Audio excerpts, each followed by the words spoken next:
So I was editing the Being Jeff Duncan Christmas special, something that wasn't going to come out without me having stepped in and said, oh, I'm going to take this burden off your hands. The way it was presented to me by Jeff was, this is this impenetrable, immaculate project that I just can't seem to take on because it's going to take too much effort. And so I thought, I like Jeff Duncan, the show. I have too much time on my hands and I enjoy making YouTube videos, so why don't I lift the burden off his shoulders? I mean, it only took me 5 months to release the desynced audio of the podcast me and Razor Reviews did, so of course I would have all the time in the world to do this. And so I took on the project with this in my mind being that, oh, I'm gonna take so much time. Jeff presented it to me in this way. And then I remedied the whole video just in the first part. I knew how to sync up the audio because I've had this problem before, first of all, so I kind of know how to fix it. But because of that experience with YouTube, I'm naturally going to be more inclined than anyone else is. Jeff doesn't make a lot of videos. He's been doing videos longer than I am, but I've been doing videos more consistently than he is, and with, more things going on in them. I think that's a fair thing to say. Like I said, that podcast I did with Razor Reviews, that took months to come out because I was in between homes at the time and I was working on other projects, but it did come out. I did eventually bite the bullet and edit out each individual part. My Let's Plays with Magos on the Kin's Rage videos, what I had to do was I had to manually edit each time we were talking and then turn him down and then turn me up because the audio had gotten to where he was far louder and you couldn't hear me. So I've had audio issues before. This ain't my first rodeo. And I just thought it was hilarious that I had took the video and I had taken, I was listening to both parts, and I sort of, just from context of having been there and from having listened to it, I kind of paced where each statement was going to be. There might be some,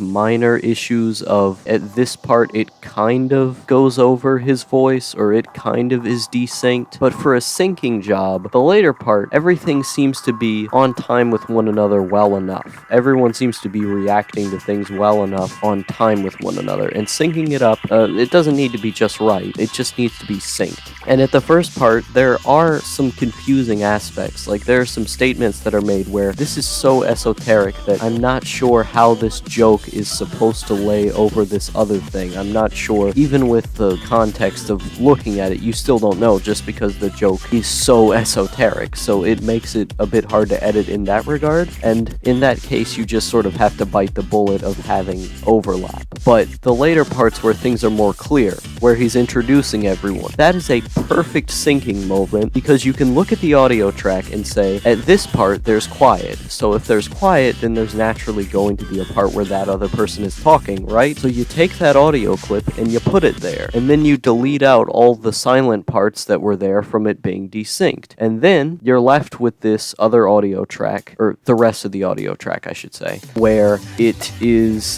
just sitting there after you've deleted these parts and you placed those things there. This part is just sitting there. It's been moved down, to correspond with all the other pieces of audio you've put there, and so it's just sitting there. Since you've edited out all the bad parts where it was desynced in the beginning, because you've edited those parts out and then moved the other audio to correspond with that, now the whole thing is synced, because all you needed to really do is understand where the first part is supposed to sync up, and then all of the other audio is synced up. So just because there wasn't necessarily a clear route of seeing it, there is nonetheless a way of seeing it eventually. And so I edited that with no problem. It only took me about 5 minutes. So yeah, it's pretty easy once you've gotten the experience in and once you've gotten the hang of it. But I don't think anyone would have the patience just to take up something like that with the expectation of it being work. I didn't have to put work in because I've put a lot of work in before to see how to do these things fast and to see how to do these things right. But there are people who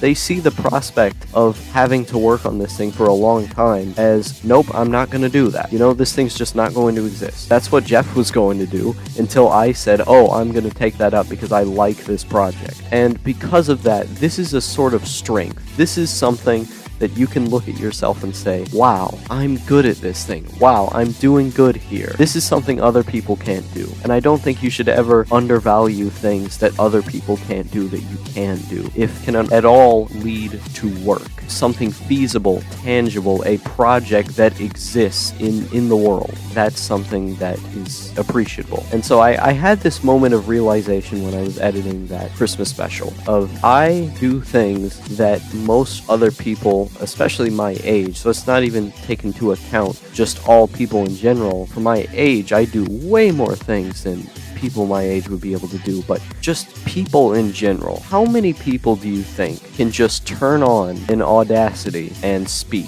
and tell you an idea they had, look at the world, and then explain what just happened? Not a lot of people can do that. Not a lot of people can watch a show and then think about how did my experiences that I've had in the past make me feel this way towards the way I experience media. I can do that, you know? It's not that I can necessarily do it well, but I can do that. I try to do that. Not everyone would even try, let alone do it to the level, however bad it is, that I do it at.